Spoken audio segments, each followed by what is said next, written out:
හරිගන්න 2020 කලින් වීඩියෝ එකේ ගණන් 4ක් හැදුවනේ 2021 නිකන් හැදුවා හරිද? එතකොට මේ වීඩියෝ එකෙන් අපි 20 ඉඳන් අන්තිම ගණන් 5. කියන්නේ 2016 නිකන් ගණන් ටික හදනවා. හරිද?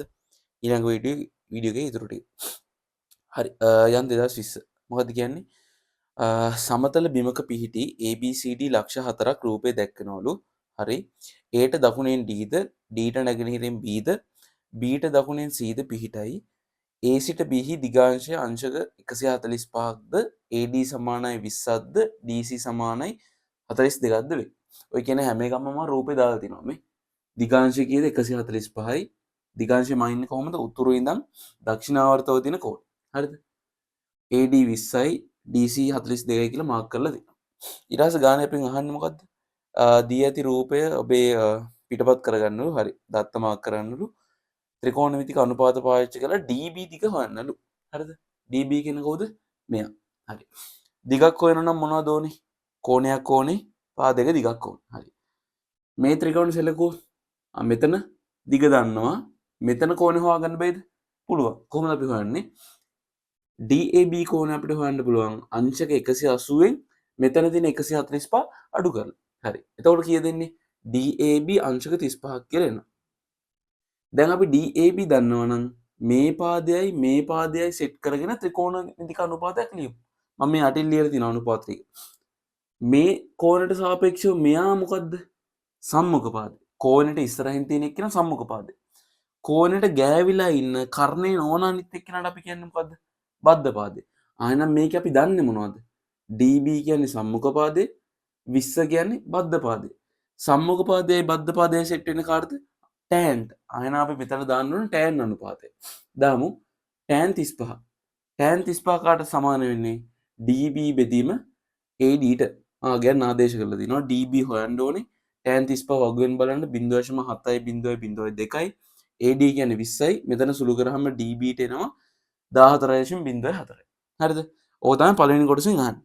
ඊට පස්සේ කියනවා දෙකයි BCD විශාලයි DABට වඩා කියලා පෙන්වන්නලු. ඉතින් අපි මොකද කරන්න ඕනේ? DCB කෝ DCB ගේ දෙගුණය මෙයාට වඩා වැඩි කියලා පෙන්වන්න කියලා. ඉතින් අපි මොකද කරන්න ඕනේ? DCB හොයමු. එයාගේ දෙගුණය බලමු. එයා DABට වඩා වැඩිද කියලා චෙක් කරමු. සරලයි. දැන් අපි හොයන්න හදන්නේ කෝණයක්. DCB කෝණය. කෝණයක් හොයනවා නම් අපිට මොනවද ඕනේ? පාද දෙකක් ඕනේ. මෙන්න මේ ක්‍රම කලින් කියලා දීලා තියෙන්නේ. හරිද? කෝණයක් හොයනවා නම් පාද දෙකක් ඕනේ. පාදයක් හොයනවා නම් කෝණකුයි පාදකුයි ඕනේ. දැන් අපි හොයන්න හදන්නේ කෝණයක්. පාද දෙකක් ඕනේ. කාවද හොයන්න හදන්නේ? DCB. පාද දෙකක් දන්නවද? ඕනේ. අපි DB දන්නවා. DC දන්නවා. හරිද? මේ කෝණයට සාපේක්ෂව DB කියන්නේ මොකද්ද? සම්මුඛ පාදය. මේ කෝණයට ඉස්සරහින් තියෙන එක. 42 කියන්නේ කවුද? මේ කෝණයට අනුව කර්ණය. සම්මුඛ පාදයයි කර්ණය දන්නවා. කවද දන්න ඕන? sin වල. හරිද? sin දාමු. sin BCD සමානයි DB බෙදීම DC. සම්මුඛ පාදයේ DB කර්ණයේ DC. හරිද? DB හොයාගත්ත 14.02යි. DC ගානේ දීලා තිනවා 42යි. මෙතන සුළු කරාම එනවා 0.33338. හරිද? සයින් වගුවෙන් බලන්න 0.338 එන්නේ BCD කෝණය අංශක 19යි කලා 30ක් වුණොත්. හරිද? දැන් අපි ගන්න ඕනේ ආද? නෑ අපි ගන්න ඕනේ 2යි BCD. හරි. බලමු 2යි BCD කීයක් වෙනවද කියලා. මෙයාව දෙකෙන් ගුණ කරමු. මෙයා දෙකෙන් ගුණ කරොත් එන්නේ කවුද? කලා වලින් නම් කලා 60කුයි අංශක වලින් නම් අංශක 38. කලා 60ක් කියන්නේ අංශක එකයිනේ. එයාව දාමු මේ පැත්තට. ඒතර මුළු කලා කීයක් වෙනවද? මුළු අංශක කීයද? 39. මුළු අංශක 39යි. DAB කියන්නේ කීයද? DAB කියන්නේ කොහොමද 35යි. පේනවද? 2යි BCD කියන එක කෙනා DABට වඩා වැඩි. මේක තමයි බව පෙන්වන්න තිබ්බේ. ඔච්චරයි ගානෙම තියෙන්නේ. හරිද? සම්පූර්ණ ගානක් 2020 පේපර් එකේ. මහ ලොකු දෙයක් නෙන්නේ. බලාගන්න මහ ලොකු දෙයක් කරලත් නැහැ. අණු කොටස් දෙකක් තිබ්බේ. සම්පූර්ණ ගානක්. ගණන් 10 හදන්න ඕනේ. ගණන් 10න් එක. හරිද? තේරෙනවනේ පළවෙනි වීඩියෝ එකකින් කිව්වා වගේම එන්න ලේසි තියරි ටිකක් තියෙන්නේ. හරි යන් ඊළඟ ගාන ටිකමන්ට. හරි යමු 2019ට. මේකෙත් කලින් ගාන වගේම පොඩි දෙයක් තියෙනවා. හරිද? මොකක්ද කියන්නේ? මුලින් අර කියලා කෑල්ලක් ඇතුලේ තියෙනවා print ටියුට් එක අමතක කරන්න. හරි. සමතලා බිමක ඒ ලක්ෂයේ සිටින මිනිසෙක් ඔහුගෙන් මීටර් 100ක් දුරින් අංශක 127ක් දිගාංශයකින් යුතු සීලක්ෂය ඇති අඹගසක් දකිති. ඔහු ඒ ලක්ෂයට දකුණෙන්ද සීලක්ෂයට බටහිරින්ද පිහිටි බී ලක්ෂයේ පොල් ගසක් දකිති. කතාව කිව්වට රූපේ දීලා තියෙනවා. හරිද? ඒ ලක්ෂයේ ඉඳන් අංශක 127ක දිගාංශය. උතුරේ ඉඳන් දකුණු පැත්තෙන් අංශක 127යි. එතන ඉඳන් මීටර් 100ක් දුරින් අඹ ගහක් තියෙනවලු. ඒට දකුණු පැත්තෙනුයි අඹ ගහට බස්නාහිර පැත්තෙනුයි තියෙනවලු පොල් ගහ. B කියන පොයින්ට් එක. හරිද? රූපය පිටපත් කරගන්න කියලා පළවෙනි කොටසෙන් කියනවා. දෙවෙනි කොටසෙන් කියනවා ත්‍රිකෝණමිතික වගු භාවිතයෙන් මිනිසා සහ පොල් ගස අතර ඇති දුර AB ආසන්න මීටරයට සොයන්න. හරි. දැන් අපි මොකද්ද හොයන්න හදන්නේ? දිග. දිගක් හොයනවා නම් අපිට මොනවද ඕනේ? කෝණයක් ඕනේ, පාදයක් ඕනේ. කවුද හොයන්නේ? AB ව. AB ව හොයනවා නම් අපි මේ ත්‍රිකෝණය පාවිච්චි කරලා එයාගේ පාදයක් නැද්ද? පාදයක් තියෙනවා. කවුද? අපි AC දන්නවා. කෝණයක් අපිට මේ කෝණය හොයාගන්න පුළුවන් නේද? හරි බලමු. BAC කියන්නේ අංශක 180කින් 127ක් අඩු කරාම එන උත්තරේ. ඔය තේරෙනවනේ මේක සිම්පල් ජ්‍යාමිතිය දැන්. මේක ඇතුලේ ජ්‍යාමිතිය හැමදාම උගන්වන්න බෑනේ. මේක ඩිස්කෂන් එකක්. ඩිස්කෂන් එකක් වුණාම අර කලින් දැනුම දැන් තියෙනවා. විභාගයේ කටවල තියලා ඩිස්කෂන් එකක් බලද්දි මුල් ටික තාම බෑ කියන පොඩි අවුලක් තියෙනවා ඒක. හරි. කීයද 180න් 127ක් ගියාම 53. කියන්නේ මේ කෝණය අංශක 53. දැන් මේ කෝණය දන්නවා එක පාදයක් දන්නවා AB හොයන්න හදන්නේ. හරිද? මොකද්ද දැන් කරන්නේ? ඒ කෝණයට සාපේක්ෂව මෙයා කවුද බලන්න. මේ කෝණයට අනුව නම් මෙයා බද්ධ පාදේ. මෙතන 90ක් ඉන්නේ. 90ට ඉස්සරහින් ඉන්නේ කර්ණය. කෝණයට ගෑවිලා ඉන්න අනිත් එක්කෙනා නෙමෙයි කියන්නේ. එහෙනම් කෝණයට සාපේක්ෂව මෙයා බද්ධ පාදේ. බද්ධ පාදේ හොයන්න ඕනේ කර්ණය දන්නවා. කවවද දන්නේ? cos. හරිද? අපි දාමු cos කෝණය කීයද? 53 සමානයි බද්ධ පාදේ AB කර්ණය AC. AB හොයන්න ඕනේ කර්ණය AC කියන්නේ 100යි ගාන හැටියට. cos 53 ගානෙන් හොයන්න වගුවෙන් හොයන්න 0.6.1.8. දැන් මෙතන අය දඟලන්න එපා. sin වගුවේ යට ඉඳන් බලන්න. ඒව දැන් මතක තියෙන්න ඕනේ. අය එතන ප්‍රශ්න තියෙන්න බෑ. හරිද? සුළු කරන්න AB හොයන්න නම් 100න් වැඩි කරන්න වෙනවා. මේක 100න් වැඩි කරොත් 601.8යි. හැබැයි මෙයාලා ගාන අපිට කියන්න කොහොමද? ආසන්න මීටරයට හොයන්න. දැන් මෙතන තියෙන්නේ ආසන්න දශම ස්ථානයට. එහෙනම් අපි මෙන්න මෙතනින් නවත්තන්න ඕන. වට යන්න යාට. දශම ස්ථානයේ තියෙන්නේ කවුද? 8. 5ට වැඩි ඉලක්කම. එහෙනම් මෙයාට අපි එකක් එකතු කරමු. එහෙනම් AB දිග කීයක් දෙන්නේ? මීටර් 602. දැන් AB හෙව්වා. ඊට පස්සේ ගන්න මොකද්ද කියන්නේ? මේ මොකද E ලක්ෂයකුයි D ලක්ෂයකුයි තියෙන තැනක් කියනවා. මිනිසාටයි පොල් ගහටයි හරි මැදින් D ලක්ෂයක් තියෙනවලු. මිනිහටයි පොල් ගහටයි හරි මැදින් D ලක්ෂයක් තියෙනවලු. ඊට පස්සේ කියනවා පොල් ගහේ ඉඳන් මීටර් 118ක් බස්නාහිර පැත්තෙන් E කියලා ලක්ෂයක් තියෙනවලු මේ. පොල් ගහේ ඉඳන් මීටර් 118ක් බස්නාහිර පැත්තෙන් තියෙනවා E කියලා පොයින්ට් එක. ඊට පස්සේ මෙයාලා අහනවා BDE කෝණය කීයද කියලා. හරිද? මම මොකද කරේ? එතනින් පොඩි ත්‍රිකෝණයක් ගහගත්තා. දැන් මෙයාලා කියන්නේ මොකද්ද? කෝණයක් හොයන්න. කෝණයක් හොයන්න නම් අපිට මොනවද තියෙන්න ඕනේ? පාද දෙකක් ඕනේ. දන්නවද බලන්න? BE පාදේ දන්නවා. ED නම් දන්නේ නැහැ. BD දන්නේ නැද්ද? BD දන්නවා බා. ඇයි? අපි AB දන්නවනේ. AB කින් භාගයක් නේද BD කියන්නේ.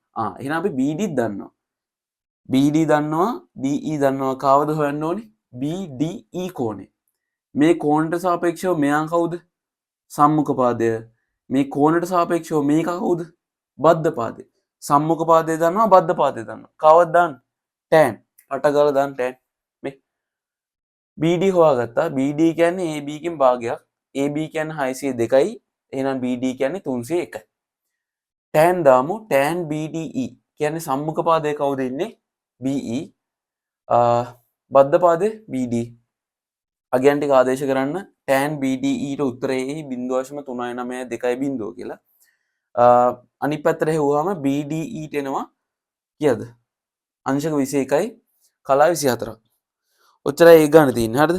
ලේසිනේ. රූපේ දීලා තිබ්බා අපි දන්න ත්‍රිකෝණමිතික අනුපාත පටපට ගාලා දාගෙන යන්න තියෙන්නේ. එන්නම ලේසි මේවා.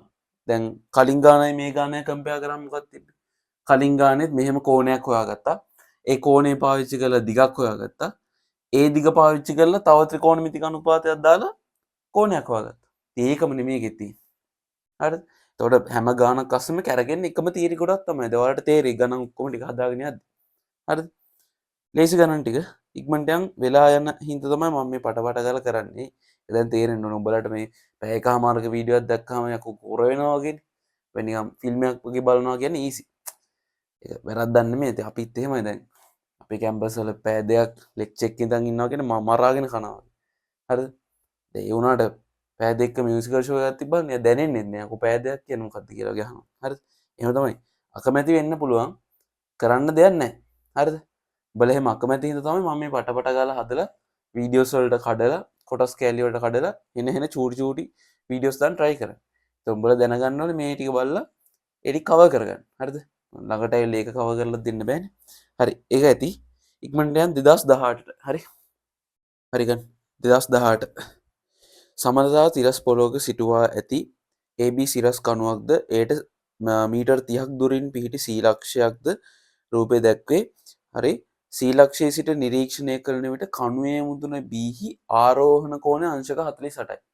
දැන් ඔය ආරෝහණ කෝණ අවරෝහණ කෝණ මතක් කර ඉන්න බෑ. හරිද? සිම්පල් කියන්නම් ආරෝහණ කෝණ කියන්නේ ඇස් මට්ටමින් උඩට බලන ඒවා. අවරෝහණ කෝණ කියන්නේ ඇස් මට්ටමින් පහළට බලන ඒවා. එච්චරයි. C ඉඳන් බලන කෙට්ට B පේන ආරෝහණ කෝණය. ඒ කියන්නේ C ගේ ඇස් මට්ටමේ ඉඳන් B පේන ආරෝහණ කෝණය. උඩට බලන කෝණය අංශක 48. ඒ කියන්නේ C ඉඳන් B පේන උඩට තියෙන කෝණය 48. හරිද? ඒක තමයි කියන්නේ දත්තයක් විදියට. ඊළඟට කියනවා A සිට C පිහිටි දිශාවටම A සිට C පිහිටි දිශාවටම. ඒ කියන්නේ මේ පැත්තටම A සිට C පිහිටි දිශාවටම වූ D ලක්ෂයේ සිට. ආ කියන්නේ මෙතන ඉඳන් C පැත්තටම තියෙනවා D කියලා ලක්ෂයක්. ඒ D ලක්ෂයට මේ කොඩි කණුවේ මුදුන වෙන B ඇදලා බැඳලා තියෙනවලු. ඒ කම්බියේ දිග මීටර 50 කියලා ගාන කියන්නේ. හරිද? ওই ටික තමයි දීලා තියෙන දත්ත. ඒ ටික මම මාක් කරලා තියෙනවා. අපෙන් ගාන අහනවා D සිට බලන එකෙක්ට B පේන ආරෝහණ කෝණය අංශක 40ට වඩා වැඩි කියලා පෙන්වන්නලු. ඒ කියන්නේ D ඉඳන් B දිහා බලන කෙනෙක්ට දැන් මම මෙහෙම D ඉඳන් B දිහා බලනවා.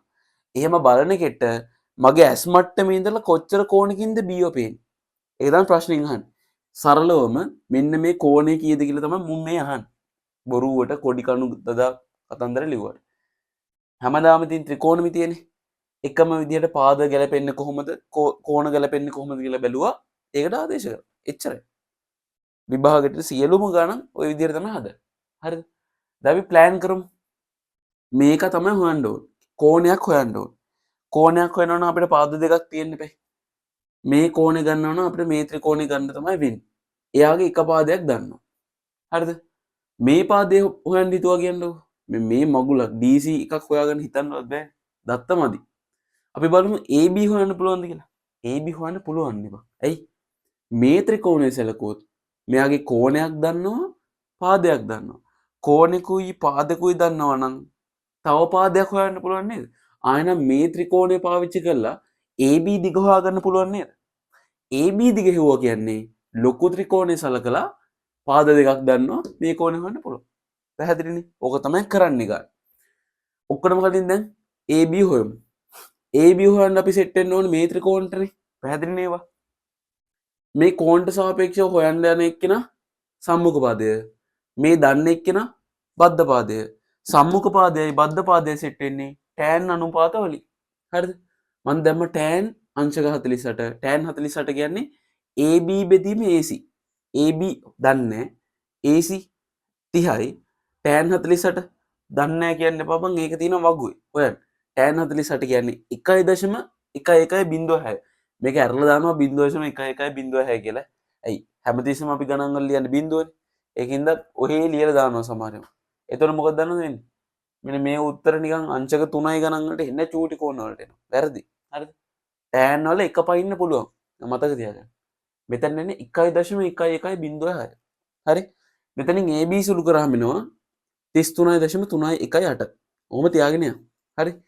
දැන් මේ දිග දන්නවා. සෙට් වෙන්න හදන්නේ මේ කෝණෙට. කෝණයක් හොයන්න පාද දෙකක් ඕනේ. හරි. AB ඉන්නවා BD ඉන්නවා. මේ කෝණට සාපේක්ෂව AB කියන්නේ සම්මුඛ පාදය. මෙයාට සාපේක්ෂව මෙයා කියන්නේ කර්ණය. සම්මුඛ පාදයේ කර්ණය නම් අපිට සෙට් වෙන්න අපි යොදා ගන්න ඕනේ ත්‍රිකෝණමිතික අනුපාතය මොකක්ද? sin. හරිද? බලන්න මම sin දාලා තියෙනවා. sin මෙතන sin ADB sin ADB sin ADB සම්මුඛ පාදය කවුද? AB. බද්ධ පාදය නෙමෙයි කර්ණය කවුද? BD. මෙන් ඉන්නවා. දැන් මම ගෙන්න ආදේශ කරා. AB කියන්නේ 33.38යි. BD 50යි. මෙතන සුළු කරාම එනවා 0.663යි 6.663යි මට මතකයි 8ක්. හරිද? මෙන්න මෙහෙම ලස්සනට ඉවර වෙනවා. දැන් එකෙට ඕන නම් ඉතින් මෙතනින් නතර කරන්න පුළුවන්. ඇයි? අපි ගණන් හදද්දී අපිට හැමදාම හම්බුනේ දශම ස්ථාන 4යිනේ. නවත්තන්න පුළුවන්. ලොකු වෙනසක් උත්තරයට වෙන්නේ නැහැ. හරිද? කලා එකක වගේ වෙනසක් වෙයි එහෙම වුණොත්. හැබැයි මේක දැන් 0.66663.8 කියන තැනින් නතර වෙනවා. මම එතනම ගත්තා. හරිද? ඒක අරගෙන දැන් කොහොමත් අපිට දශම ස්ථාන 4ක් නේ ඕනේ. මම මෙයාව පොඩ වැටුවා. එතකොට මෙතන ඉන්නේ 0.66664.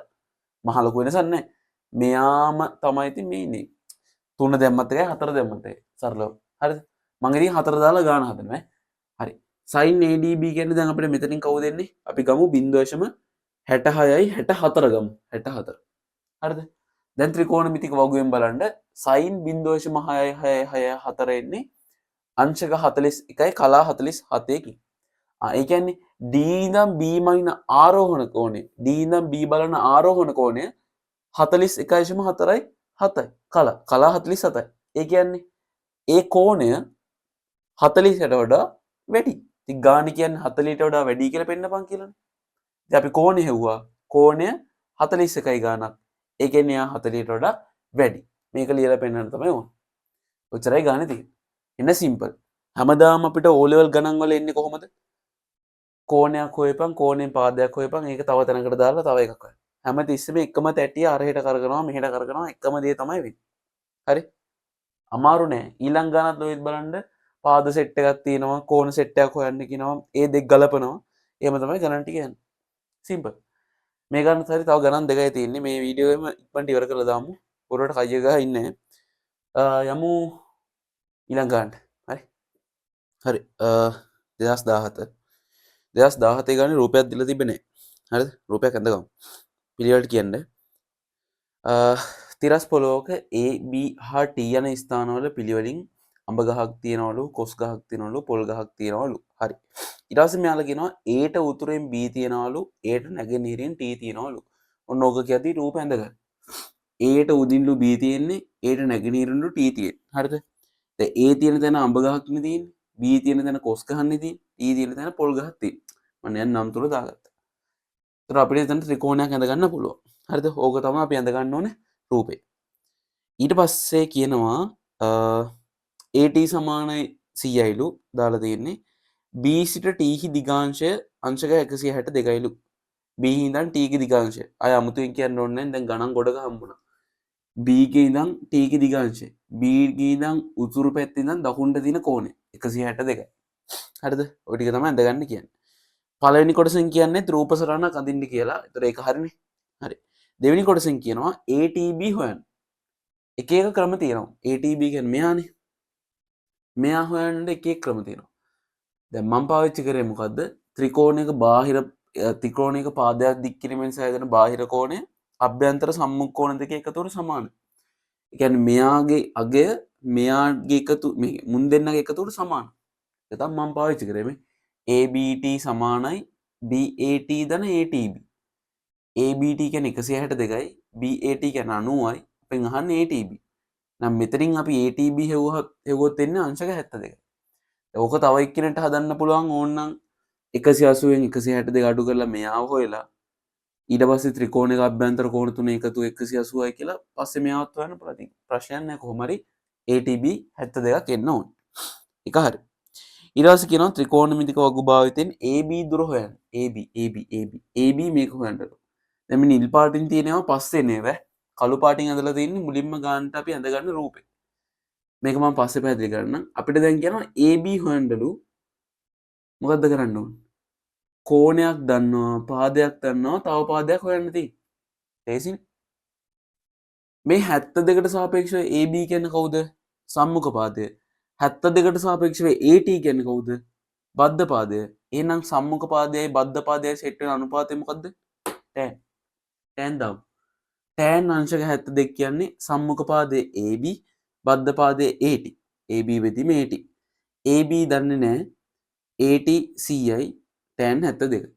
tan 72 එන්නේ 1.3.78. මෙතනින් AB හෙව්වහම අපිට එනවා AB සමානයි 130.78යි කියලා. හරිද? නෑ AB දිගත් හරි. ආසන්න මීටර වලින් එහෙම කියලා නෑනේ. හරි. මීටර වලින් උත්තරය අහලා තියෙනවා. ඊට පස්සේ මෙයාලා කියනවා A ට උතුරින් A හා B අතර C ස්ථානයේ ලිඳක් පිහිටා ඇත්තේ TC සමාන මීටර 175ක් වන පරිදිය. A ගේ උඩ පැත්තෙන් AB අතර C කියලා පොයින්ට් එක ලිඳක් තියෙනවා. හරිද? ඒට උතුරින් AB අතර ලිඳක් තියෙනවලු. ඉතින් අපිට හරියටම කියන්න බෑ කොතනද C ඉන්නේ කියලා. ඉතින් අපි රැන්ඩම් තැනක දාගමු C කියලා. කොහොම හරි මෙයාලා කියනවා මේ TC දිග මීටර 175ක් වෙන්න ඕන. හරි. ඒකට රූපේ දාගත්තා.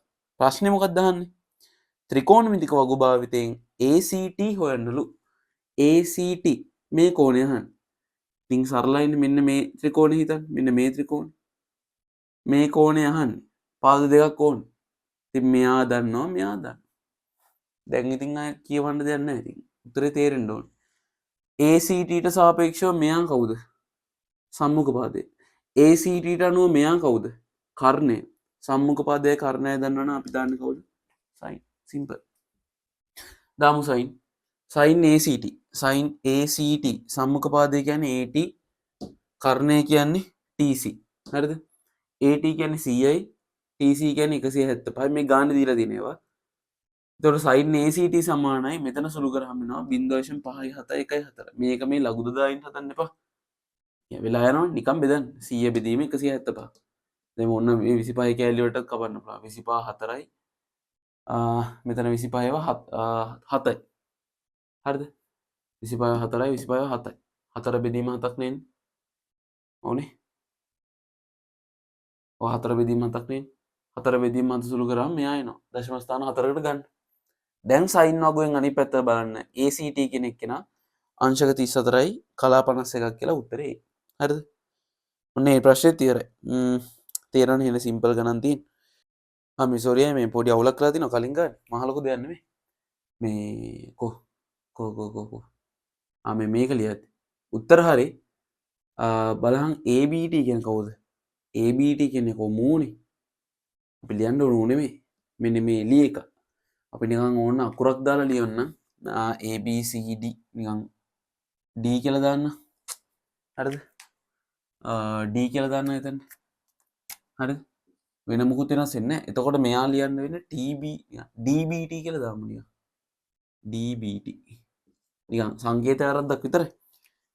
ඔයාට ඕන නම් මේ සංකේත මොකුත් නැතුව 162 දැම්මත් ඒත් හරියයි. මේක හැදුවා ඉක්මනට යන අනික් ගන්නට. හරි එන්න 2016ට ඒකත් ලස්සන ගානක්. කියනවා පරිමාණයට ඇති නගර සැලසුමක් තියනවලු ABCD කියලා ප්‍රතිමා හතරක පිහිටියලු දක්වලා තියෙනවා. හරිද? පරිමාණ රූපයක් තියෙනවා ඉතින්. හරිනේ. සෙන්ටිමීටර්ස් වෙන්නේ තියෙන්නේ. අපිට හිතන්න පුළුවන්. ඊට පස්සේ කියනවා BAC සමානයි ADC සමානයි අංශක 90යිලු. BAC 90යි ADC 90යිලු. හරිද? ඊට පස්සේ කියනවා AC සමානයි 10යිලු. හරි. AD සමානයි 9.4යිලු. රූපේ දාලා තියෙනවා. පළවෙනි කොටසෙන් කියනවා ACD ත්‍රිකෝණය සලකා. ACD ත්‍රිකෝණය සලකා ත්‍රිකෝණමිතික වගු පාවිච්චි කරලා ACD හොයන්නලු. ACD හොයන්නලු. ඒ ආසන්න අංශකයට අංශක 70 කියලා පෙන්වන්නලු. කවුද ACD කියන්නේ? මෙයා. හරිනේ. අපි ත්‍රිකෝණමිතික අනුපාත දාන්නේ හැමතිස්සම ඍජු කෝණාශ්‍ර වලට. ඒක දැන් මතක තියෙන්න ඕනේ. බේසික්ම තියරේ ඒක. මෙතන ඍජු කෝණාශ්‍ර ඍජු කෝණී ත්‍රිකෝණයක් තියෙනවනේ. එහෙනම් ACD ට තමයි දාන්නේ. මේ කෝණයට අනුව අපි පාද දෙකක් දන්නව නේද? මෙයාට අනුව මෙයා කවුද? සම්මුඛ පාදය. මෙයාට අනුව මෙයා කවුද? කර්ණය. සම්මුඛ පාදයේ කර්ණය දන්නවා කියන්නේ අපිට දාන්න පුළුවන් නේද sin. මම දැම්ම sin ACD. sin ACD. sin ACD කියන්නේ සම්මුඛ පාදය කවුද? AD. කර්ණය කවුද? AC. 9.4 බෙදීම 10. හරි. එතකොට මෙතන උත්තරේ එනවා 0.94යි කියලා එන්නේ. අපි වැඩිපුර බිංදු දෙකක් දාගත්තා. ඇයි? ත්‍රිකෝණමිතික වගුවල අපිට තියෙන දශම ස්ථාන 4කටනේ. අන්න ඒ හින්දා තමයි මෙතන දශම තිතෙන් පස්සේ ඉලක්කම් 4ක් දාගත්තේ. ඊට පස්සේ සාමාන්‍ය ක්‍රමයේ sin වගේම බැලුවා 0.94යි 0.0 කොහෙද ඉන්නේ කියලා. එයා ඉන්නේ අංශක 70යි කලා 3. කලා 3ක් එනවා. ඉතින් හරිනේ. මෙයා ආසන්න අංශකයට වැටුවොත් මෙතන 3යිනේ තියෙන්නේ. මෙයා අපිට ගන්න පුළුවන් අංශක 70ක් කියලා. හරිනේ? හරි. ඊට පස්සේ කියනවා C සිට D හි දිගාංශය 242යිලු. C ගේ ඉඳන් D ගේ දිගාංශය. එතකොට මොකද්ද කරන්න ඕනේ? C ගේ උතුරේ ඉඳන් දකුණු පැත්තෙන් තියෙන කෝණ. මේ තියෙන්නේ C ගේ උතුර. C ගේ උතුරේ ඉඳන් දක්ෂිණාවර්තව D තියෙන රේඛාවට අදාළ කෝණය කීයද? 242යි. හරිද? 242යි බීට නැගෙනහිරෙන්ලු C ඉන්නේ. කියන්නේ මෙයා හරි තිරස් කියලා තමයි කියන්නේ. ප්‍රශ්නයක් අහනවා මොකද්ද BCD කෝණයයි ACB කෝණය හොයන්න. හරි. BCD කියන්නේ මෙයයි ACB කියන්නේ මෙයයි. මුන් දෙන්න හොයන්න කියලා කියන්නේ. හරිද? දැන් අපිට සිම්පල් මෙයා හොයන්න පුළුවන් නේද? මෙයාට ලම්බ කියන්නේ උතුරක් ගහනවා කියන්නේ මෙතන කෝණය කීයද? 90යි. මෙතන 90යි. මේ කෑල්ල 242යි. එහෙනම් 360න් 90කුයි 242කුයි අඩු කරොත් මෙයා එනවා නේද? ඒ විදිහට තමයි මම හදුවේ. කාට හරි හිතන්න පුළුවන් මෙතන 90 අමතක කරලා මෙහෙම නිකන් රවුමකින් 3 කාලක් තියනවා කියන්නේ කීයද? 270යි නේ. ආයේ 270න් 242ක් අඩු කරමු. ඒත් හරි මේකම තමයි එන්නේ. හරිද? කලින් විදිහට හිතුවොත් ලක්ෂයක් වටේ තියෙන කෝණය කීයද? 360යි. එයාගෙන් මේ 90 අඩු කරා මේ 242ත් අඩු කරා. හරිද? එතකොට අපිට උත්තරේ විදිහට ආව කීයක්ද? අංශක 28ක්. ඒ කියන්නේ BCD අංශක 28යි. හරිද? ඊට පස්සේ අපිට කියනවා ACD හොයන්නලු. ඉතින් බං සිම්පල් නේද? මොකද ACD කෝණය අපි කලින් හොයාගත්ත 70යි කියලා. හරිද? කලින් හොයාගත්ත 70යි කියලා.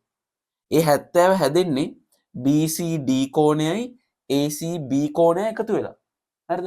එතකොට අපිට මෙයාව නම් හොයන්න ඕනේ මේ 70න් BCD කෝණය අඩු කරලා දාමු. BCD කීයද? 28යි. මේ 70න් 28ක් අඩු වෙනවා. එතකොට තමයි ACB උත්තරේ එන්නේ. ACB කීයද එහෙනම්? 42යි. හරි. අන්තිම කොටස මොකක්ද කියන්නේ? ABC ත්‍රිකෝණය සලකා ත්‍රිකෝණමිතික වගු භාවිතයෙන් AB දිග හොයන්න. AB දිග හොයන්නලු මෙන්න මේ ත්‍රිකෝණය සලකලා. ඉතින් හරිනේ බා. මෙයත් ඍජු කෝණී ත්‍රිකෝණයක්. එහෙනම් අපිට sin අනුපාත දාන්න පුළුවන්. මේ කෝණේ දන්නවා. ACB කීයද ACB? 42යි. මෙයාට සාපේක්ෂව AB කියන්නේ සම්මුඛ පාදය. මෙයාට අනුව AC කියන්නේ බද්ධ පාදය. සම්මුඛ පාදයයි බද්ධ පාදය අතර සම්බන්ධතාවය අපි දන්නේ tan කිය. පට ගාලා tan දැම්මම tan ACB tan ACB සමානයි AB බෙදීම AC. AB බෙදීම AC. tan ACB කියන්නේ කීයද? 42යි. AB තමයි හොයන්න ඕනේ. AC අපිට ගාන්න දීලා තිබ්බ 10යි කියලා. ඒක දැම්මා. tan 42 වගුවෙන් හෙව්වම කීයද දෙන්නේ? 0.9.04 AB බෙදීම 10. හරි. AB හොයන්න මොකද්ද කරන්න ඕන? පට ගාලා හරස් දුර කරන්න 9.004යි සෙන්ටිමීටර්. හරිද? දැන් අයි අපිට මේ සෙන්ටිමීටර්ස් වලින් එන්නේ. මේක පරිමාණ රූපයක්නේ බා. එතකොට මුන් ඇඳලා තියෙන පරිමාණයෙන් තමයි එන්නේ. සිරා දිගක් නිකන් පිළිම දෙකක් අතර දුර සෙන්ටිමීටර් 9යි. වෙන්න බෑනේ පරිමාණ රූපින්ද ප්‍රශ්නයක් නැහැ. හරි. ඔන්න මේ ප්‍රශ්නේ ඉවරයි. හරි. දැන් නිකමට මම ආයෙ මතක් කරොත් අර කලින් කතාව පැටලුණාද කියන එක හරිද? පැටලෙන්න නම් විදියක් නැහැ. අර සාපේක්ෂ කතාව. දැන් අපි ඍජු කෝණී ත්‍රිකෝණයක් ගත්තොත් මෙයා ටීට නම් මේ අංශක 90ට ඉස්සරහින් තියෙන එක්කෙනාට තමයි අපි කර්ණය කියන්නේ. හරිද? අපි සලකන කෝණයට ඉස්සරහින් ඉන්න එක්කෙනාට තමයි සම්මුඛ පාදය කියන්නේ. ඉතුරු එක්කෙනා තමයි හැමතිස්සෙම බද්ධ පාදය. කර්ණය මතක තියාගෙන 90ට ඉස්සරහින් 90ට ඉස්සරහින් ඉන්න කර්ණය සම්මුඛ පාදයේ තෝරගන්න අපි සලකන කෝණය අනුව කෝණයට ඉස්සරහා එක්කෙනා තමයි සම්මුඛ පාදය. ඉතුරු එක්කෙනා බද්ධ පාදය. හරිද? අන්න ඒ විදිහට පාද්‍රික තෝරගත්තට පස්සේ මේ අනුපාත දාන එක සිම්පල්. හරිද? 2016ත් හරි. ඊළඟට අපිට තියෙනවා 2017 ඉඳන් 2018 ගණන් ටික. දැන් පළවෙනි වීඩියෝ එකකින් අපි මුල් හතර කතා කරා. මේ වීඩියෝ එකකින් ඊළඟ පහ කතා කරා. ඊළඟ වීඩියෝ එකකින් තව ගණන් පහක් කතා කරලා කතන්දර ඉවර කරනවා. එතකොට දැනට මං channel එකෙන් දීලා තින්නේ පාඩම් දෙකක් ඒවා. දැන් අපි ක්ලාස් වල ළමයින්ට මේක මූලිකත්වය දෙන්නේ. එතකොට ක්ලාස් වල ළමයින්ට දැන් පාස් පේපර්ස් වල සෙකන්ඩ් පේපර් එකේ ප්‍රශ්න 10ටම උත්තර ලියන්න පුළුවන් දැන්. හරි? මොකද සිලබස් ඉවරයි. මගේ ක්ලාසස් වල සිලබස් දැන් සම්පූර්ණයෙන් ඉවරයි. හැම එකම. දැන් මම පාස් පේපර්ස් කරන පැටර්න් එකක් දන්නවනේ. මම හැමදාම කරන්නේ මෙහෙම. පාඩම් වශයෙන් කඩනවා. එතකොට උඹලට තේරෙනවා ඒ පාඩමෙන් අහන්නේ මොනවද? ඒ පාඩමේ ගණන් එන්නේ කොහොමද? දැන් මේක හැදුවහම බන් තේරෙන්න ඕනේ හැමදාම අහන්නේ ටිකක්. හැමදාම අහන්නේ කෝණයක්. හරිද? එකම දේනේ යන්නේ. එතකොට උඹලට අර එකම ගණන් හැමදාම හදද්දි හැමතිස්සෙම හදද්දි රටාවක් පැටර්න් එකක් අඳුර ගන්න පුළුවන්. ඒ වගේ දැන් අපි O level paper එකේ තියෙන ප්‍රශ්න 12න් කතා කරලා තියෙනවා ප්‍රශ්න 10ක ඒවා. දැන් මට ක්ලාසස් වල සාකච්ඡා කරන්න තියෙන්නේ ජ්‍යාමිතිය ටික. හරිද? හදන්න දෙන්න තියෙන ජ්‍යාමිතිය. එතන මේ මාසේ සම්පූර්ණයෙන්ම ජ්‍යාමිතිය හැදුවා. මේ මාසේ සම්පූර්ණයෙන් පේපර්ස් ටික යනවා. කතන්දර ඉවරයි. ඩිස්කෂන්ස් මම ගොඩක් කරලා තියෙන්නේ ක්ලාස් අස්සේ. හරිද? ඒකට නොකරපු ඒවා නිකන් තමයි මේ හදන්නේ. ඊට අමතරව මට ඉතින් YouTube දාන්න හිතනවා. එතකොට මම හදලා දානවා. හරිද? අන්න එහෙම හදන එක තමයි මේ දැන් ත්‍රිකෝණමිතිය යන්නේ. ඊළඟ වීඩියෝ එක වැටෙනවා. තව දවස් දෙක තුනකින් හතරකින් වගේ වැටේ. දැන් මේක වැටෙන්න ඇත්තරම වෙලා ගියේ මේ දවස්වල අපේ කැම්පස් එකේ පොඩ වැඩ ටිකක් වැඩි. හරිද? ඒකත් එක හේතුවක්. අනිත් එක මං ඇක්සිඩන්ට් වෙලා මට කෙලේ වෙලා ලියා ගන්න බැරුව එහෙම ප්‍රශ්නක් තිබ්බා. හරිද? ක්ලාසුත් කරන්න උන්නේ. ඒ ටිකත් දැන් මං කවර් කරගෙන වැඩ යනවා. කොහොනේ ඒක අතහැරලා දාමුකෝ. ඒතර මේක හරි. A level කතාව. හරිද? A level වලට මම YouTube වලින් දාන්න try කරේ නෑ. මොකද ක්ලාසස් වල අපි යන්නේ හින්දා. බොහෝ දුරට ඉස්සරහට A level වලටත් වැටේ YouTube වලින්. හරිද? මොකද අපි වැඩ ටික පන්ති වල යන හින්දා මේකට අමුතුවෙන් ටච් එකක් දුන්නේ නෑ. ඉස්සරහට පාස් පේපර්ස් හරි සමහර වෙලාවෙ පොඩි පාඩම් සංකරණ සංයෝජන වගේ පොඩි පාඩම්. එහෙම නැත්නම් තව පුළුවන් ගුරුත්ව කේන්ද්‍රය උනත් ඇදලා ගන්න පුළුවන් මේවා. එන ලේසිනේ ඒවා. ඇප්ලයිඩ් ගොඩක් පාඩම් අදින්න පුළුවන්. දැන් අවකලනය අනුකලනය ඒව කරන්න බෑ. ත්‍රිකෝණමිතිය අදින්න බෑ YouTube. කෙලවෙනවා ඉතින් ඇද්දොත් හරිද? බලන්න ඉන්න ලොවෙත් ලෙෆ්ට්. නිකන් ඔය පොඩි ඝර්ෂණීය පාඩම් ටිකක් ඒවා අදින්න පුළුවන්. ඒ වගේ පාඩම් ටික මම කරලා දෙන්නම්. O level කට්ටියට දැන් තියෙන තව මාසයක් වගේ තියෙන්නේ කල්යන්නේ නැති වෙයි බොහෝ දුරට එක්සෑම් එක. ඒ හින්දා මේ දවස් ටිකේ පිළිවෙලට වැඩේ කරගෙන යන්න. හරිද? මේක මෙතනින් ඉවරයි වීඩියෝ එක. ඊළඟ වීඩියෝ එකෙද්දි ඒක පට ගාලා බැලුවා. මං වැඩි කයිය ගහන්නේ නැහැ. දැන් වීඩියෝ එක ඉවරයි. දැන් උඹලා ගියත් කමන්නේ නැහැ. මම ඉන්නේ කෙට්ට කියන්නේ. හරි. ඒ විදිහට වැඩ ටික කරගෙන යන්න. YouTube එකට එන්නේ උඹලා වෙන වැඩවලට වෙන්න පුළුවන්. හැබැයි උඹ ගන්නවා නම් මේ වීඩියෝ එක බලන්න මේකේ අදාළ ටික අරගෙන පට ගාලා යන්න. ප්‍රශ්නයක් නැහැ. හරිද? වැඩේනේ වෙන්න ඕනේ. මේ ටික බලුවා තේරුම් ගත්තා. හරි ගාන හදන්න කොහොමද? ඒක තේරුම් ගත්තද වැඩේ නවත්තුවා. හරි. ඕක තමයි වෙන්න ඕනේ. හරි. ඇති එහෙනම් මේ වීඩියෝ එක ඊළඟට වට වැටෙයි තුන්වෙනි වීඩියෝ එක. එතකොට ත්‍රිකෝණමිතිය සම්පූර්ණ ඉවරයි. බලන්න මේ channel එකේ තියෙනවා වර්ග සමීකරණ ගණන් ඔක්කොම හදලා තියෙනවා. පාස් වේවර්ස් ඔක්කොම තියෙනවා. ඒ ටිකත් එක්ක සෙට් වෙමු. ඉස්සරහටම පාස් වේවර්ත් එක්ක සෙට් වෙමු. වැඩි ලස්සන කරගෙන යන්න. හරි. නැති මේ වීඩියෝ ඊළඟ එකකින් හම්බෙමු.